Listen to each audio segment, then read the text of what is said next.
Yep, it's me, Del Singh. Sorry, I haven't just committed a robbery. I'm actually out on New Year's Day, would you believe, having a run. Happy New Year to you all. For those of you nursing hangovers, those of you actually just having a pronto right now because you don't want to get out. It's amazing, actually. There are a few people out this early in the morning. They do tend to be not Indian. I suppose the only Indians out this early in the morning are those guys opening shops. And good on you. Happy New Year to you too. Yeah, so I'm a bit of an ethnic minority, or minority ethnic, out this morning as amongst all these fair white folk. So a bit like an Indian at an EDL march, although in fairness these are nice people. They've actually all their tattoos are spelt correctly and they're not wearing jack boots. So hey, Happy New Year to everyone. Resolutions, probably do a little bit more exercise, keeping the old stomach at bay. Gonna cut out bread, gonna cut out sugar, those evils, twin evils, see how that get on with that. But the one thing I'm not gonna cut out, and I'm gonna do a bit more of, is banter. Because we all need a bit of banter. So 2018, the year of banter. So join me and let banter commence.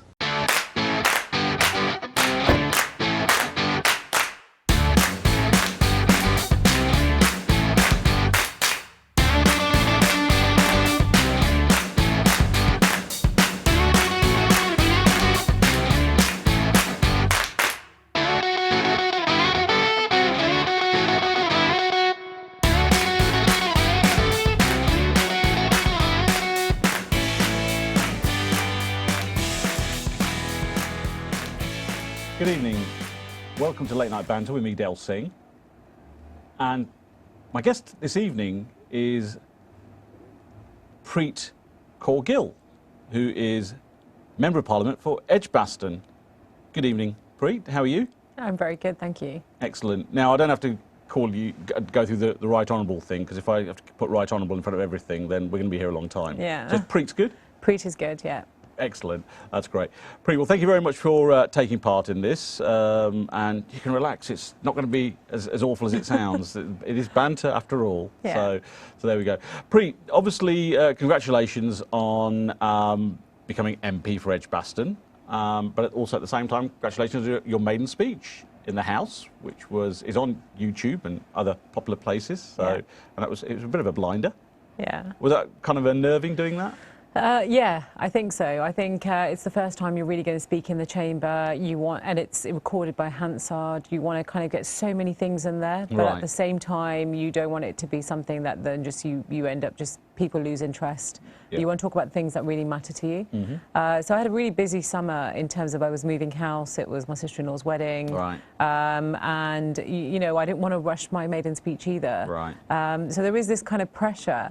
And Do they give you like a time, like the Oscars, and if you don't, they kind of like go? No, but they set you this off. Twitter handle up, Oh, okay. MPs maiden speeches, and they were counting them down, and I was like, oh my goodness, I'm in the last like 8 now or something. Okay. And then somebody sent me a link to an article that they'd written about maiden speeches, Right. and I was featured in there that I hadn't yet done mine, so I Oh, thought, okay.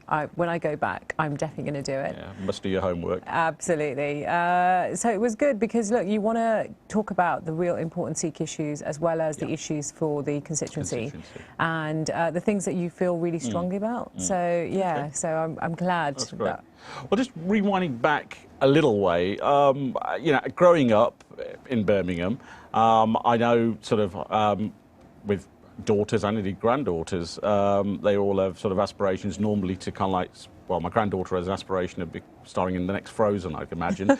So, for you, when you were growing up, you know, was politics anywhere on the agenda as a girl growing up in Birmingham? And when did it kind of like kick in that you wanted to get into politics? Yeah, I remember when we were really young, so probably about 8, 9, 10, me and my judge's children, we used to go to the library and get books on medicine. Okay. We all wanted to be doctors, and then we would rewrite the whole book and draw the, you know, the kind of hearts with the pulmonary veins and learn all these terminology. Been there, done that. Yeah, so I think growing up, it was a very much typical, you know, Asian household where it was about become a doctor, maybe a lawyer, but certainly becoming a doctor was a big thing. Those two professions, doctors and lawyers. I What is it with know. Indian parents? Come on, guys, there's more than doctors and lawyers out there. Yeah. And I think then I kind of got interested in psychology, and I thought, actually, I wouldn't mind being a psychologist, and kind of toyed with that, and a midwife, sort of, you know, in my secondary school, kind of, you know, Right. still unsure. Okay. But, you know, my parents were, you've got to get an education, you should go to university, but do what you need to do. And my dad was very active, actually, politically. So in my teens, it was like, come and do these leaflets, let's door knock, you know, MPs in our home, community leader, you know. So active in everything. And I remember I was probably about 8. My father in the 70s went to Romania to give aid during that crisis that they had. Right, that was the Ceausescu sort of era, wasn't it? That's right, yeah. So, you know, and then became the Pradhan of the Gurdwara, but then did that concept of food banks during the recession in Sandwell that we were having at that time in the 80s. So that was in the 80s, so that was well ahead of its time, yeah. Absolutely, the miners' strike, I remember that, you know, going to the Gurdwara, and they were there with their buckets, you know. So I think growing up with that sense of your responsibility of giving something back, and you know, I'm one of 7, so my dad had that sense of you know, responsibility, that it's not just about that grist even about in your own household, but wider. Wider. So politics was obviously quite sort of fervent in that household there. So when you kind of made that move and that statement to your family that, look, I want to go into politics and so on, did it come as a surprise, or were they like, great?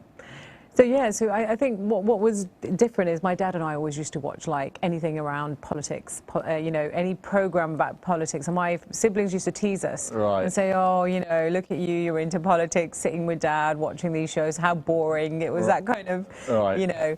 But actually that political career, so I went to university, I did a sociology degree, and then became a social worker. Travelled and worked in India with street children and did my dissertation on that. And worked with UNICEF, and so really cared about sort of those issues, and had the fortunate opportunity to meet the widows of the Widows Colony from '84.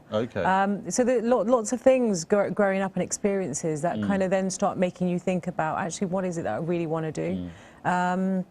And I think, so it was much later when my dad and the late Lord King said to me, oh, you should really get involved in politics. And I was like, well, yeah, actually, okay, I wouldn't mind being a councillor. But faced lots of barriers, actually. Every time I wanted to get involved in my local branch, every time I went for a position, I kind of felt very blocked. This kind of happened for about 3 years. Can I just ask a question now? When you say you were blocked, is it because you were a woman, or because you're an Asian woman, or was it a bit of both? I think it was much more complex than that. I think what you find, though, is that local politics, there's always different fractions and groups. And suddenly you try to be active, and you're seen as a threat, you know, especially if you've got a degree or you're articulate, you're aspirational about stuff, and people can perceive that to be lots of different things. And so I think that blockage I felt quite a lot, to the point that I said to my dad and the Lord King, actually, this is not for me. I don't want to do this. You know, because you have this naivety that actually it's a really straightforward process. You apply, you suddenly get an opportunity. It's democracy at work. Yes, but it's not quite like that. So you pick that up. But thanks to their support, I became a councillor in Sandwell in 2012. And I did that for 5 years. During that process, I became a cabinet member as well, but also didn't just sort of rely on being a councillor, looked at opportunities to do training, to look at leadership, worked closely. I'm very lucky in Sandwell to have the deputy leader of the party, Tom Watson, who's been a huge support to Sikh community and was really, really vocal about representation. So, you know, trying to work with him, with the local government association, yeah, it's just been immense. And then being on the Jo Cox Women in Leadership programme, all these sort of experiences and opportunities really help you to get to this path. And just coming back to the point I made earlier on, I mean, for a lot of us, we understand, I mean, growing up in the UK in the 70s and 80s, politics was pretty much dominated by men, probably until the likes of Margaret Thatcher and Barbara Castle and some of those came along. Is it fair to say that obviously strides have been made for women in politics, but is it still kind of a little harder for them to get to where they're going to? Is it still quite male-dominated? I mean, I can only speak for the Labour Party. I mean, we have the all-women shortlist to address some of that. So, you know, people have a view about what they think about AWS. But I'm really proud that our party is 45% female, our PLP, and that is absolutely phenomenal. If you look at any of the other parties, is it tougher for women? I think so. I think coming from the BME background, I think it's even more tougher. You know, we know that lots of women face lots of different barriers to that. I think the thing is, you've really got to sort of push at it. If it's something you want, you've got to find ways, and you've got to build allegiances with those people that can help support you on that kind of positive pathway that you've chosen. So for anyone out there that's watching, male, female, whether you're from an ethnic minority or not, what would your advice be, and how do people get into politics? Where's the platform? Where do you start from? Yeah, so I think what people do need to understand is what is the process by which you become a councillor, an MP, an activist, a campaigner, whatever it is that you're interested in. Because not everybody wants to be an MP or a councillor. You know, there are people that want to just campaign on a particular issue, for example, or lobby on stuff. I think it's so important to go into that party's, Google that party, could be any party, find out what is the process. Really important to understand that, because the moment you understand that, that's when your activity and the things you do are absolutely focused, and you absolutely understand how it is that you become selected for, you know, to become a candidate for any party. Okay, and then it's just a question of kind of like networking with the right people around either your cause or the party in order to sort of push yourself forward. Yeah, every party you must become a member. So that's really important to have a membership of a party that is that reflects who you are, your values, and the kind of things you aspire to be.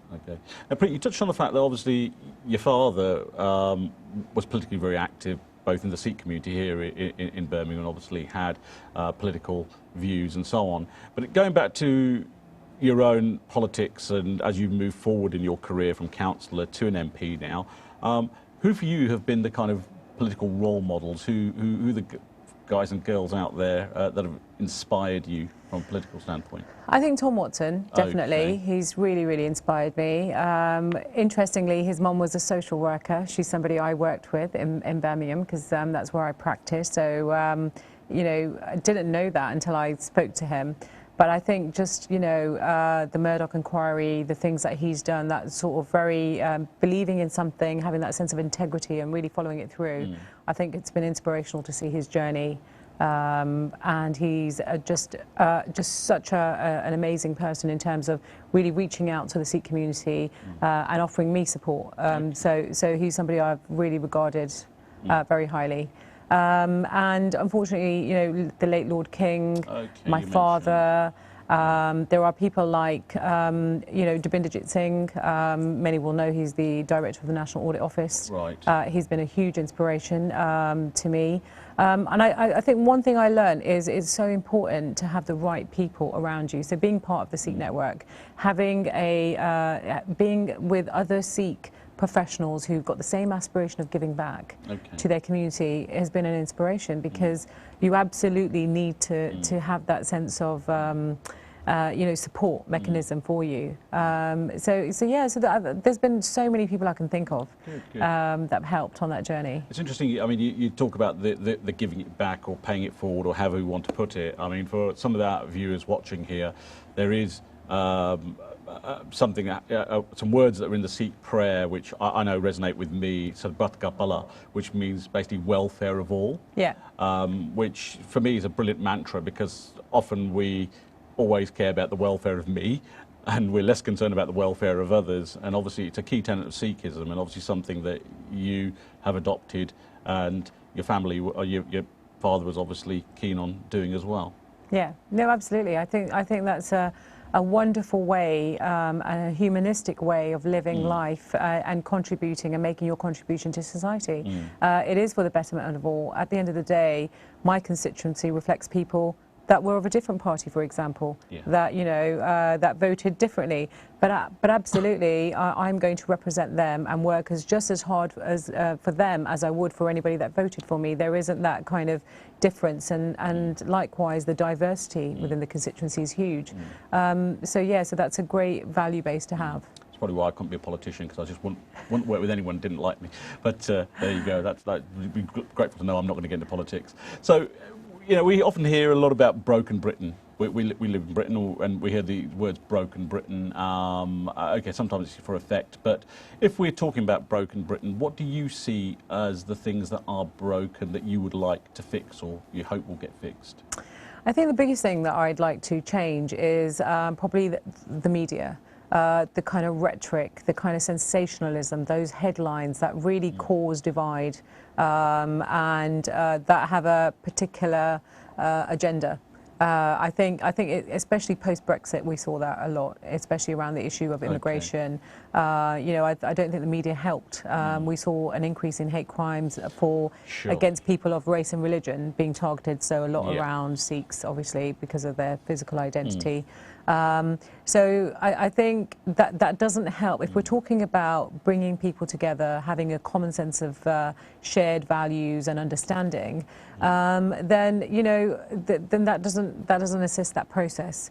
The other thing I'd like to see is I'd like us to come together as communities to address some of the issues in our communities, whatever they may be. There are lots of sensitive issues, we know that, but actually communities live side by side.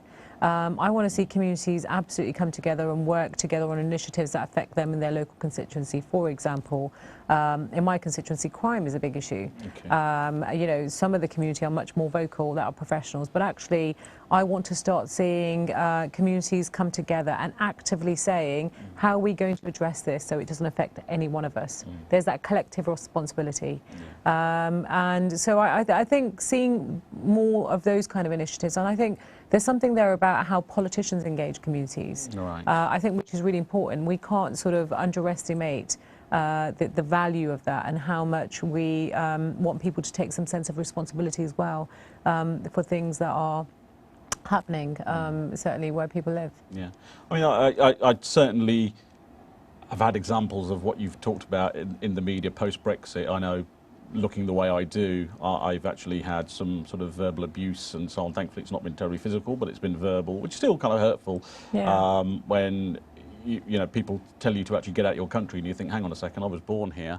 But it is kind of quite a divisive topic, and sadly certain parts of the media, and then where a lot of people do get their news these days from things like Facebook and so on, people will propagate lies on them. I mean, let's face it, certain elections in certain countries were won based on fake news. So you know, how do you see that being combated? Yeah, so I think there's a lot. I mean, just sort of last week, I think we saw from Tom Watson's team about the online abuse that MPs have suffered, for example, and the level of trolling that does go on. We know that there's lots of cyberbullying for young people that happens online. I think social media is going to be one of our biggest challenges going forward, especially for our young people and how people access it. We've got to work with social media platforms. There's that thing about anonymity versus data protection and breaches of data protection. Is how far do you regulate? What do you regulate? You know, who has that sense of responsibility? You know, I think it's a huge challenge as well, because, you know, a lot of people have faced online fraud, for example, actually. We don't have the resources with the police to address a lot of these, tackle these issues, but we need to be educating our populations far more, because I think a lot of people go onto social media and don't think about who else will have access. Don't think about, you know, the fact that emails can be hacked, or the information that you share on there can be shared and accessed by other people.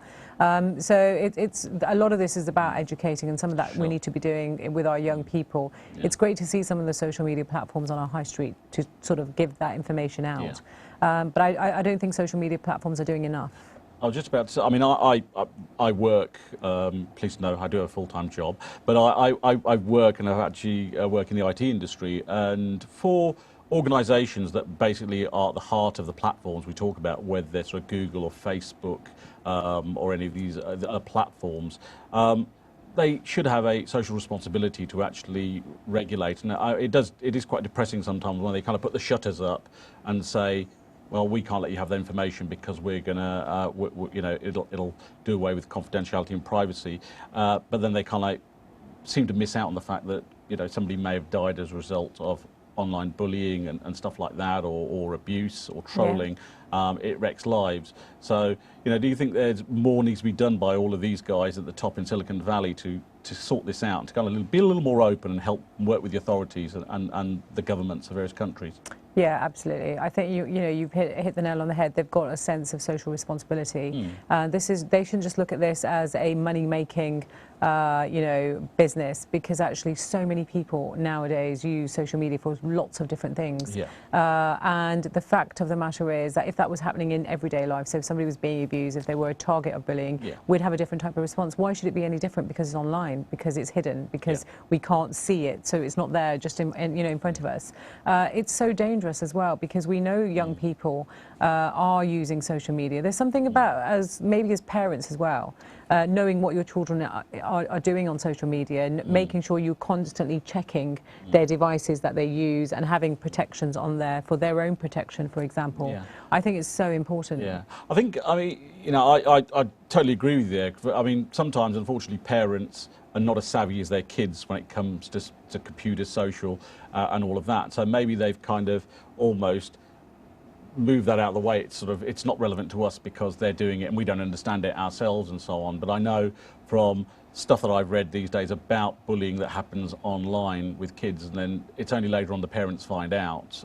So I kind of wholeheartedly agree with you. I think parents need to get more involved in looking into that.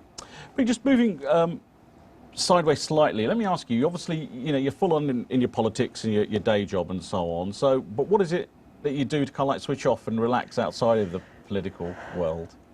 I have to say, I mean, since it's been, what, 3 months since I've been elected. Okay. I don't feel I've had a break and I've been able to switch off. It feels very much you're constantly, as an MP, you're constantly, there's something going on, whether it's somebody emailing you, whether it's people trying to ring you, whether it's the press, whether it's an event. I'm sorry. Yeah, so, and I didn't get an opportunity to have a break in the recess because of moving house and lots of other things. But generally, the kind of things that I like to do is spend time with my children, for example, my family, my husband, my parents, my mother, siblings. It's always good to sort of catch up with everybody, because sometimes you feel that you're so out in the loop because you're so busy doing other things, being on social media as well. Are these the siblings that used to say, look, she's into politics, and now it's like, she never calls anymore? Did you say, there you go, serves you right? We've got a family WhatsApp group, which is always helpful to know what's going on. Yeah, you need to keep on top of things. Right. You don't want to miss the family function because, you've overbooked your diary, as I have done sometimes. So, yeah, I'd like to, I don't, it's amazing. I'd love to read more, but you're so, you have to keep abreast of what's happening in the sort of, not just the global, but the local, national, political spectrum. So there's that expectation to make sure that you're aware of what's going on every minute, because the media can ask you anything at any point, really. Sure. It's important to have an opinion as a member of Parliament about whatever the issue is. But it is important to switch off to sometimes. It really is. So I'm hoping during the conference recess, although I'm going to conference, I'm going to have some space to hopefully switch off. Right. I think initially, though, when you're setting up your office, I think it takes at least 6 months to try and make sure that everything's efficient, it's working. So I will. Yes, I'm sure I'll make some time. Brilliant. That's great. So, and let's just, for example, politics is obviously the centre of your world right now, but if it'd been another path that Preet could have taken outside of politics, where would it have gone? And please don't say a doctor, because you fill all those books in, but, what other job, is there a job that you covet out there, or something that you think, oh, I could do that, or I'd love to do that? Yeah, I think there's a couple of jobs I'd really love to do. I think I'd love to have been the director of a children's social services, for example. Coming from a background of social work, being in public sector. So definitely being at that very strategic level of, I think the other thing I probably would have loved to have done is probably international development. So work for an organisation around how we work with other parts of the country, other parts of the world, sorry. Yeah. So whether it's the Commonwealth countries or not, I'd find that really interesting and very sort of valuable. You seem to be a bit of telepathy here going on, because you seem to read my mind in the questions. So when you talked about another country, I thought, great, lead in the next question, which was all about, obviously there's, whilst we're deeply rooted here in the UK, we obviously have strong connections back to India. And I guess, if we think our political system over here has some issues, I guess theirs has some real issues, some challenges and so on. I mean, if you were able to get it involved and do something in Indian politics, what would you think? You know, what do you think needs to change over there around the political discourse that might help that country more? I think, you know, for me, there's two things. Number one is poverty. Okay. And number two is the abuse of children. Okay. I think, you know, it's really devastating. All of us will feel this when we go to India, whether it's Punjab or Delhi or wherever. We see a lot of young kids holding babies, walking around, many not dressed. Yes. You know, you could say that that's, you know, their life. They're born on the streets. That's how they've been raised. I don't think it's right. It does really affect me when I go and see that. There are lots of NGOs that are doing phenomenal work in India, not to take it away from there, but they don't have the welfare structure and state like we do in this country. We're so lucky. Yes. And so if I was in politics, those are the two things I'd absolutely want to address and put all my efforts in to address those two issues. Yeah, no, I mean, I totally agree with you. I mean, as someone sort of who has travelled in India numerous times, it is fairly heartbreaking, especially, you know, you're sitting in the car and the window's tapped and there's a child with an even younger child, and you know, you just think, I can give them some money, but then as soon as you give them some money, a whole load more turn up, and it's, you're not addressing the problem there, and also whether that money's going to them or it's going to somebody that's actually, you know, running them as a gang or something. It is quite heartbreaking. But obviously, the other thing that I know that in India needs to be put right is effectively the way women are treated. You know, there've been some high-profile cases about sort of abuse, rape, etc. In India. And, you know, when you get politicians, Indian politicians and female politicians are standing up saying things like boys will be boys when they're talking about rapists, that's kind of depressing sort of rhetoric that's sort of being spouted in Parliament by politicians. I mean, on lots of these issues, it's about education, and this is brings it back down to poverty, and that cycle of deprivation and poverty and access to good education, access to basic stuff like, you know, basic things like shelter, food, water, which a lot of people unfortunately don't have, and therefore you're not having that sort of education and understanding. It's like I read an article about, you know, the fact that people defecate in the fields and the impact that that's going to have on their health. You know, and even though toilets have been given, but we've got to lift those people out of poverty. We've got to educate more. We've got to make it a priority. You know, without doing that, people are just going to follow the kind of belief system that actually if you have a toilet in your house, it's somehow not clean, it's not religious, it's not acceptable. You know, India faces a lot of challenges. You know, it isn't just about giving people these things, it's about really educating and supporting them and getting them out of being exploited by dairies and you know, so-called religious leaders that tell them that actually if you do this, then it means that. And that's all linked to education. Well, and again, that comes down to, I mean, for a lot of folks, I mean, I've been asked by people because there's obviously been something in the press that's made the international press about this guy, the messenger of God, who, when I actually, this is this guy called Rahim, who was recently arrested as doing a 20 stretch. He actually had a bracelet with MSG on it, which I thought was an intolerance to monosodium glutamate, but I think it was actually his messenger of God. He's a rock star as well. And a film star. He's a film star, rock star, sports star. Yeah, I mean, there's not a lot this guy can't do. Well, he's got time now to reflect. But again, as you say, it's because of a lack of education. Maybe people will follow someone blindly, you know, and people like this exploit because they will sort of prey upon people's lack of education and insecurities to say, here's a better life.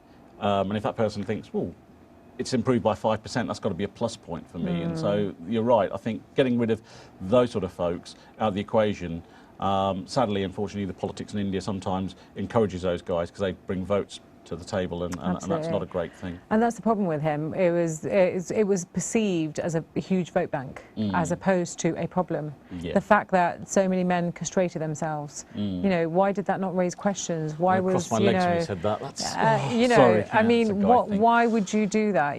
There is that sort of, it is really linked to the exploitation of people, a lack of education. People feeling that they're seeking answers because of whatever their plight is. And that's quite sad that he was allowed to exploit so many people. I can tell you, castration does not provide an answer. Honestly, it really doesn't. It doesn't. It makes your eyes water, but nothing else. So, Britt, just looking at advice, and I'm sure you've had loads of it over the years, what would you say is the sort of single best bit of advice you've been given? In terms of Just life anything in general? Anything, yeah, anything and everything. What was something you thought, well, that actually sounds quite good? I like something that the speaker said the other day, actually. Okay. I really like John Bercow. He said, you know, because there is this immense sort of pressure. You become a member of Parliament. You've had over 3,000 emails. You're setting up your office. You know, you're understanding how Parliament works. You've got to table questions, oral questions, UQs, talking debates. So much is going on. You read the order paper and you're thinking, wow, right, where do I fit in all this? And I remember asking him, I saying, I feel this immense pressure about talking in the chamber about things. You can either talk about everything, or you can talk about things that are relevant in your constituency. And he said, remember one thing. He said, this is a marathon and not a sprint. And he said, you know, he said, take your time and understand how things work and find the things that matter to you, because if you end up talking about everything, you never specialise in anything. And, you know, pace yourself. And I thought that was really good advice. It kind of stuck with me, and it was before my maiden speech, and I think it really helped. Timely. Just, yes, yeah, to kind of like make me feel, absolutely, yeah, you know, this is, you don't have to feel like you need to know everything and you need to be doing everything immediately, because there is that sense of pressure. I think other advice, you know, I think one of the biggest things that impacted me probably for a very long time is just once in Carla's speech. About how we, you know, can be a light for seeking justice. And what our role is. For our benefit of our viewers who might not know, can you just shed some light on who that person was? Yeah, so just once in Carla was a lawyer, but he was a human rights activist, and he had unearthed quite a lot around the massacres of Sikhs during 1984. And he went to Canada and he delivered his speech. And I remember watching that on a video, actually, and it really affected me. It was something that for a very long time absolutely hit home in terms of I've got a sense of responsibility. It kind of woke me up. It kind of made me think, you know, there are so many people out there that are doing stuff for justice. You know, actually, what is our role? You know, why are we here? You know, are we just here just to serve ourselves? You know, make sure our families are okay and then we die? Is really that the contribution that we're going to make, or is it a lot more than that? You know. So I think, yeah. So it's not a case of advice, but it was something that I felt it hit home with quite you. Emotional, yeah. So on the flip side of that, what's the worst bit of advice you've ever kind of been given? You thought, oh, I'm not going to do that. Oh God, worst bit of advice. Don't ever eat the Big Mac. Probably was one of those, I imagine, but. It's a Sikh, but there you go. I can't think, actually. What's the worst bit? Probably people that just say to you, "Oh, relax, just chill out." There you go. Chill out, you know. Exactly. You know, those kind of very flippant comments. I think they're really flippant when people say that to you, because they don't always have a sense of understanding what you're going through sometimes. Yeah. Well, I mean, I thought it was just in EastEnders, but I think it's you know. Have a cup of tea. You're going to feel everything's better after a cup of tea, but there you go. That's another. Yeah. Especially if it's an Indian cup of tea with about 15 sugars in it, and then you're in a diabetic coma. So things probably not too bad. Yeah. So, if you know, when you do get a kind of bit stressed and so on, I mean, is there a particular sort of, do you have a happy place or a place you kind of like go to kind of like sort of de-stress, whether in your mind or physically? I absolutely love silence, if I'm honest with you. So if I do feel stressed, so one of the things that I'm really grateful to my parents about is when we grew up in our household, we always had Sukhmani Sev the Parton on repeat. And so in the kitchen, so not loud, you know, every time we walked in and out the kitchen, in the background, you could hear it. So since I've been married, me and my husband, we do that. So for 7 years in our household, you know, the Sukhmani Sev, that part is on.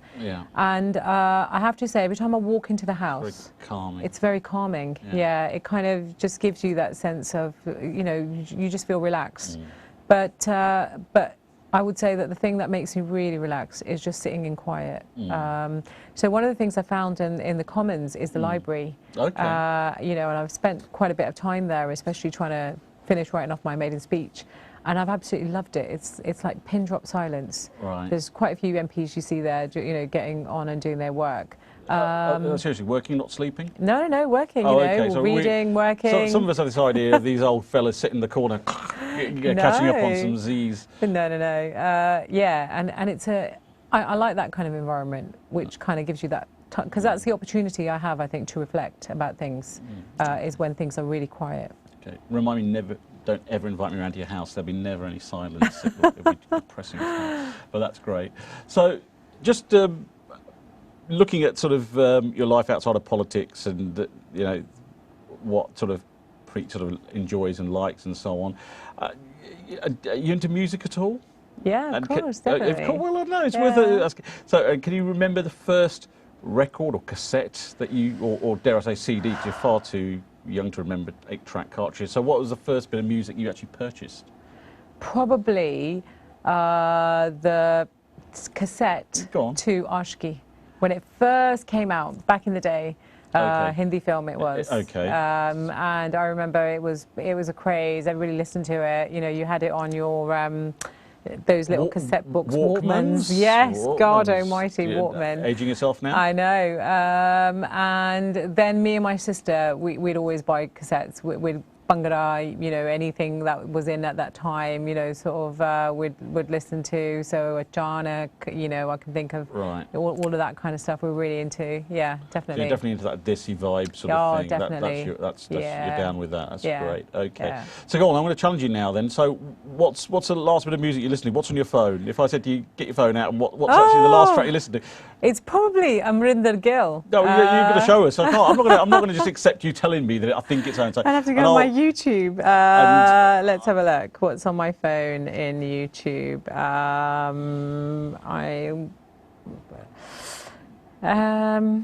I'm going to verify this, by the way, so there's no getting out of it and no changing it into something really hip and trendy. And I'm offline, let's have a look. And I'm going to do the same, actually. So I'm going to have to change my settings, if that's okay. I bet it's your maiden speech. I don't know if you've seen... It's your maiden speech. It's her maiden speech. Have you watched Meet the MPs? No, I haven't, actually, but guess what I'm going to now, but go on. Well, there's that. So the other one is... oh, there you go, in my library, Faiz Noor, Daljit Dosanjh. Okay, right, okay. So I do listen to a bit of Shabd as well, and there you go. So if you... but really, I mean, Amrinder Gill is there. You can see it's pretty much all the Desi vibe going on there. It's definitely a Desi vibe going on there. So I did watch Bim Afalami's maiden speech, actually. Okay. That's in my history. Is that the rap version? No, just joking, Bim. And Satinder Sartaaj. He's, I have to say, somebody I absolutely love his music. So, okay, well, I just because I can't. Now that I've asked you, I'm going to show you what I listen to. Obviously, I'm less Desi. I'm kind of a little bit more Western. So anyway, mine's is actually. Staying Alive. Yeah, no, this was actually a mix of all sorts of stuff here. So this is Saturday Night. It's from Saturday Night Fever. So the Bee Gees Staying Alive. Okay. But, which actually, I don't know if you. I mean, I saw Barry Gibb at Glastonbury on the telly. Was really good. Now your best bud, Jeremy Corbyn, was at Glastonbury. Yeah. Was he jive talking? Jeremy's really hip, isn't he? He's really reaching out to younger audiences through music, which I think Stormzy. Stormzy is into the grime thing and so on. The grime, yeah. So good for him. I think that's brilliant. So, definitely. But you're not trying to get Jezza into some Desi vibes? Who knows? Diversity night at conference might get Jezza in and do a bit of Bhangra. There you go. Yeah, so you get Mr. Corbyn doing the old light bulb changing bit. So we'll get that on YouTube at some point. Yeah. So that's brilliant. And so when it comes to things like sort of live music, gigs, concerts, best one you've ever been to? Best one I've been to, I have to say, I really enjoyed Diljit's concert. Best concert though I think I've been to was Satinder Sartaaj by far. Yeah, I just the vibe, the music, the production, just incredible. Was that local here in Birmingham? It was local here in Birmingham. Yeah, definitely. So great. Excellent. Obviously on your phone there, like all of us got these smartphones and so on, is there a particular app that you can't live without? WhatsApp. WhatsApp? WhatsApp? So I think WhatsApp is so, gosh, it's the way you chat and communicate, Right. whether it's with family here, whether it's friends, whether it's abroad. I think that's the thing with WhatsApp is, Right. you know, especially family in Canada or Punjab or the United States, it's an easy way of communicating. whatever did we do before this stuff, eh? I We just know. didn't talk to people. I know. We used to write maybe or make phone calls. Well, it is. It's true, isn't it? I mean, I don't know about you, but I mean, these days, all the typing and stuff, my handwriting is deteriorated. In fact, I write stuff and I can't read it, which Yeah. is quite depressing. But I think it's terrible because you automatically don't use your commas and your full stops, and your grammar kind of goes out because you're trying to quickly respond to things. not guilty, not guilty. Honestly, this is a confession. I actually send my kids texts, and they're like an essay. No. They come back to me with the commas, full stops, exclamation marks, and they're like, "Dad, come on!" And it's they're fully, rather than through THRU, I put the full spelling in there, and it's like, Right. "Oh, Dad, come on, life's not that long to read one of your texts." I think the worst is the prescriptive text. So before you've even checked it, it's gone, and it's changed the word. It and predicts everything. Yeah, no. I mean, I must admit, I'll switch that one off there. Right, Because I think maybe that's what I need to do. Recipe for disaster there. It is, waiting to happen. So you mentioned obviously from the music. What about on the sort of silver screen movies and that sort of stuff? Again, is your taste primarily Bollywood versus Hollywood, or are you No, I'm currently addicted to two shows on Netflix. Oh, okay. One is Suits and one is Power.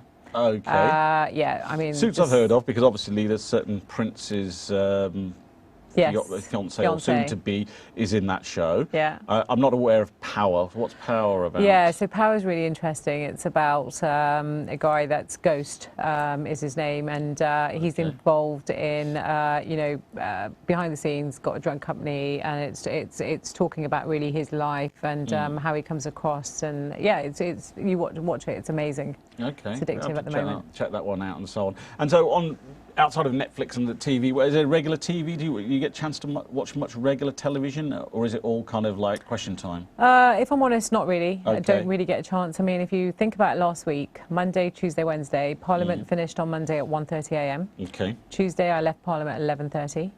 And Wednesday, I probably left Parliament at 9 p.m. Okay. So really, in terms of watching TV, a lot of things is recording shows. Okay, yeah. And then never watching them. And, well, yeah, trying to make time to watch them. I mean, I love things like MasterChef, you know. Okay. The Great British Bake Off. Yeah, my kids love it. So have you noticed it? I mean, I must admit, I'm missing Mary Berry on Yeah. there. And Mel and Sue. Fair play to Noel and Sandy, but it's just not working for me. It's at that different, level. yeah, I know what you mean. So, yeah, it is different, I guess. But, yeah, so I try to watch things and catch up. Sometimes I watch things with my kids, which is great. Okay. They love watching films, Disney movies, Right. which are always great. Sing, my little one really loves that, for example, wants me to watch it with her. That's without the H. Yeah. Okay. Yes, without the H. Yeah, so, yeah, it's good. So you talked about MasterChef. Are you a bit of a whiz in the kitchen or a disaster area? I think all of us women have been taught very well by our mothers to cook from very early on. Mums always come into it. I know, they do. Yeah. I mean, I try and cook as much as I can. Thankfully, my husband can cook as well, so he really helps out, which is fantastic. So, yeah, I love cooking sometimes, but, yeah. Signature dish? Anything that your speciality of the house? I love making porridge, so saag and potatoes. Okay. It's one of my favourite dishes as well. Okay, so it's aloo saag. Yeah, aloo saag, yeah. Kind of combo there going on.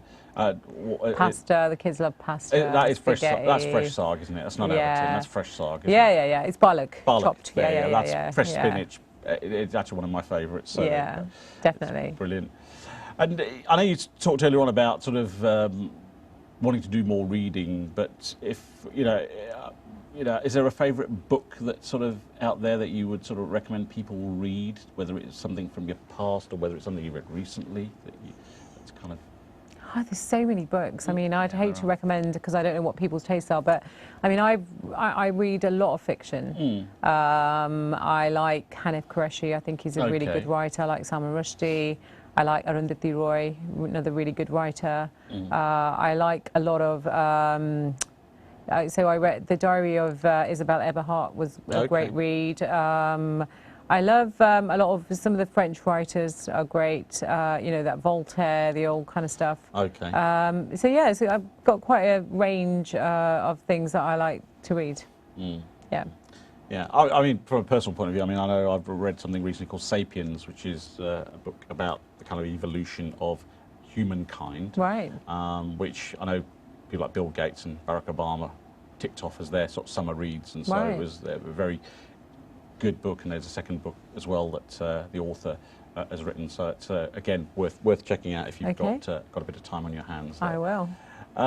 So in terms of, I know your career now, you haven't had a break, but if you've got the chance to sort of get away somewhere, what sort of places would you like, destination-wise, sort of to take a break, a vacation? I'd love to go to Kerala. Okay. Never been before? No, never been. South India is somewhere that really, really interests me. Okay. I think generally anywhere in India is very, very beautiful.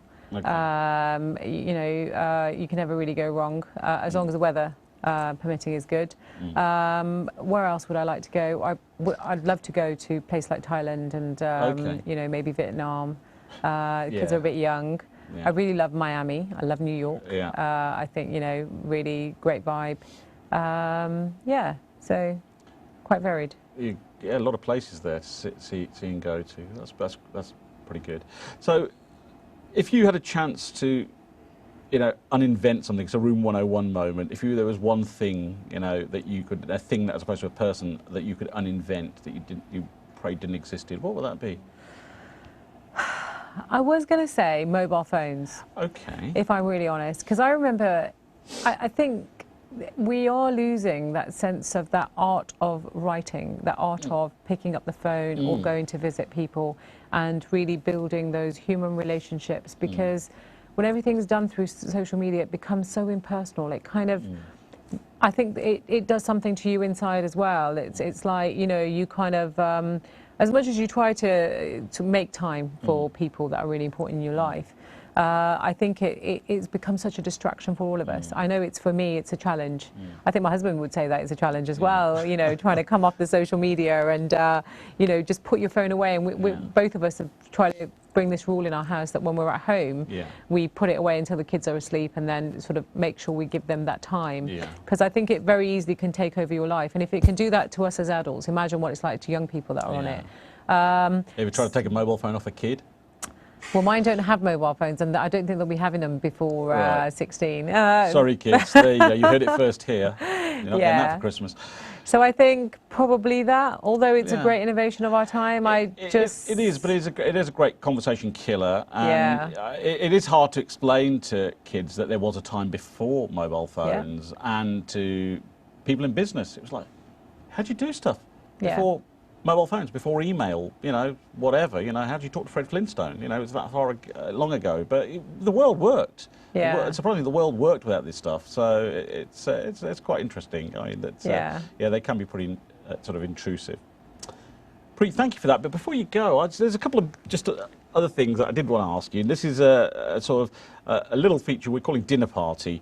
You know, so you've done your best Master Chef, you've done your aloo saag, your signature dish, whatever it is, but you need some guests to share it with. And you have the ability to invite 3 guests from any era, living or dead, people that you would just love to sit around and banter with, I guess. Now, I'm going to put a caveat on there, say you don't have to mention family, because I know when you get home, people say, well, hang on, what happened to me? So, you know, I'm telling us you can't have family there. So anybody outside family that you would love to have sitting around a table with you could talk to. I think I'll focus on people that are not around rather than people that currently exist, because otherwise that gets really complicated. They're going to give you a really hard time, aren't they? So go on, Yeah, so I think, who would I invite? Very quickly, probably Mike Buggle. One of my favourite authors, he's a Czech writer, Milan Kundera. Okay. And Just Once in Colorado. Okay, so just explain those 3 again with a little more detail on all of them. So, Mike Buggle, female warrior during Guru Gobind Singh's time. I love her passion, I love her strength. I think I'd love to talk to her about what inspired her, what motivated her, and just her whole discipline to what was going on at that time. Just Once in Colorado, the utmost respect, the utmost respect for him in Right. terms of what he achieved, what he did, fighting for a cause for justice in the way that he did. Yeah. He's an inspiration to all of us in our time. I would urge anybody, especially if you're Sikh watching this program, read about him, watch his videos, you know, take something from what he was doing. Milan Kundera, you know, I was introduced to Milan Kundera by a friend of mine. She was a sculpture artist. I love his ability to get into the mind of people and really sort of the way he writes. It's got great depth. It's got great insight into the human mind. I find it fascinating. Pretty much read all of his books. And he's got a great sense of humour as well. Yeah, I think they'd be really interesting as a combination of people. It's your party. You can Yeah. invite who you like, so that's great. So there's some fairly highbrow conversation there, and Yes. so that's pretty good, Yeah. And you know, as every dinner party has, it has to have somebody to actually do the washing up. You know, the dishwasher's on the blink, so you've got to. So somebody you're probably not that fond of that you'd like to have in the kitchen, kind of like clearing up and doing the dishes. Who would that be? Oh, it definitely would have to be Donald Trump. Really? Yeah, absolutely. I think he could come down a couple of notches and learn something Just about... a couple? Yeah, well, you know, I think he really needs to come back down to earth and humble himself. Yeah, absolutely him. And doing your dishes really would humble. You know? Yes, Yeah. I think so, yeah. Especially with the dinner guests that I've got, yes. Great, that's brilliant. So, Preet, thank you very much. That's been most insightful, very enlightening. There is one final thing, as I say. We've got a little item here called Fishbowl. Yeah. And this is actually a little, actually, I call it the Sikh Inquisition. It's actually like the Spanish Inquisition, but without the tapas, so it's less fun. And this is where you get a chance to actually pick some questions out which have been prepared at random. There you go, all the props here, the proper fishbowl. There are questions in here that have been asked of just the general public, the great and the good. And I'd ask you to pick 10 questions here. Oh, wow. Okay. And read the question out and then answer it for me if you don't mind. So, Okay, here goes. go on then. I thought it was blank paper then. No. It's, What's your favourite board game? oh, there you go. I think my daughter got the game Frustration for her birthday. I thought it was pretty good. I like it. Yeah. Frustration it is. Yep. Okay, there you go. Okay. What do you least enjoy about India? Oh, Go on. I have to Don't say Uncle Danjeeth now. What do you least enjoy about India? I just think, you know, the kind of like just people dumping stuff on the side of the street. The smells, yeah. that is probably the least favourite thing I enjoy, you know. Yeah, I think I can concur with you on that one. Oh, God, best book you've ever read and why? Best book. Best, yeah, come on. I don't know if there's ever a best book. There's loads of amazing books. I must say, when I was younger, I read A Passionate Nomad by Isabel Everhart. Okay. Fascinating story. She was a young woman who dressed up as a man and travelled around the Arab world. Okay. And she talks about her nomadic lifestyle and her journey and her experiences. Thought it was really fascinating. Yeah. What sport do you wish you could have been good at? There you go. What sport? Tennis. Tennis. Yeah, I love tennis. Do you follow tennis? Are you Oh Wimbledon yeah, freak? Wimbledon fan. Yes, you know I do enjoy it. Yeah, when I can. But I've never been to Wimbledon, but I'd love to go one of the days.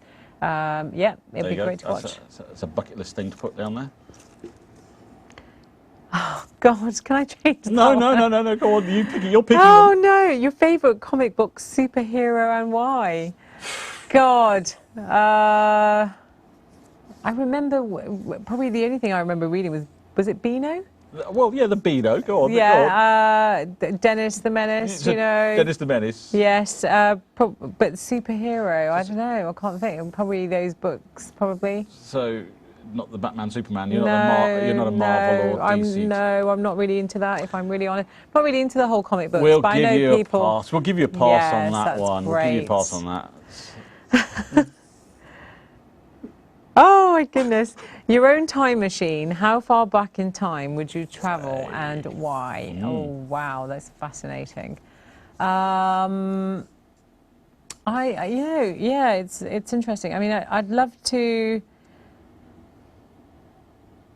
I'd probably love to have been around during the Maharaja Ranjit Singh period, just knowing what Punjab was like at that time, what his rule looked like. Okay. Was there that kind of coexistence of cultures together, and was there that real sense of just living together and acceptance? Right. Yeah, quite fascinating. So. Okay, just a couple more to go there. Go Okay. on. Have you ever cheated in an exam? Oh. Oh God. The truth, the whole truth, and nothing but please. Yes. Have I ever cheated in an exam? I mean, I don't know. Probably. You know, when you used to write on your hand maybe one or two things when you were younger. Yeah. I'm sure I did that. Good. But then realised I didn't need it. Honestly, the best policy, although not necessarily in an exam.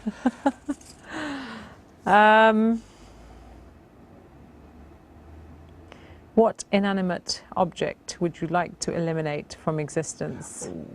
Oh God, that's a tough one. Well, we've actually kind of had that one because it was one of the things asked you and you said a mobile phone. Ah, So yes, it's an yeah. object. So we're going to pass on that one. We'll We have one pass on other that one. So some of these you see. Okay. If you receive poor service, do you keep quiet or do you complain? Oh, wow. Come on. Anybody that knows me will know that I will always complain. And my husband says it to me a lot of times, you know, when I've gone to a restaurant, he's like, please don't complain. Just leave it. It's fine. It's okay. And I'm saying, no, but we've paid. You know, we can't stay quiet. Yeah, I'm probably the first one. I'm so with you on that. I think service is essential. Sometimes we as Brits, and I hate to say this applies to Brits, and Americans are kind of like with it, but Brits, we tend to keep quiet. Although the rule here is, guys, if you've, it's your food, don't send it back and expect it to come back in that way if you complain about it. One last thing, just before you go, is an epitaph. What would you like people to say about it? Not that I'm wishing the worst upon you, but what would Preet like to be remembered for doing?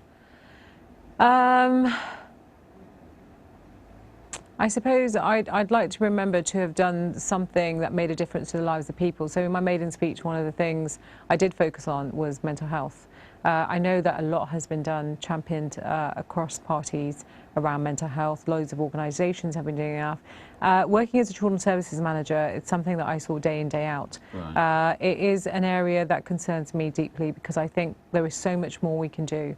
You know, and just how we view mental health in this country and how we respond to that, because I think it's very much laden at the hands of families to deal with in crisis situations, and we don't support families enough, you know, in these areas, and our young people especially. I think young people and mental health is something that worries me. You know, we talked about online grooming. So many girls with, you know, sort of are not happy with their body image because of photoshopped images that they see online.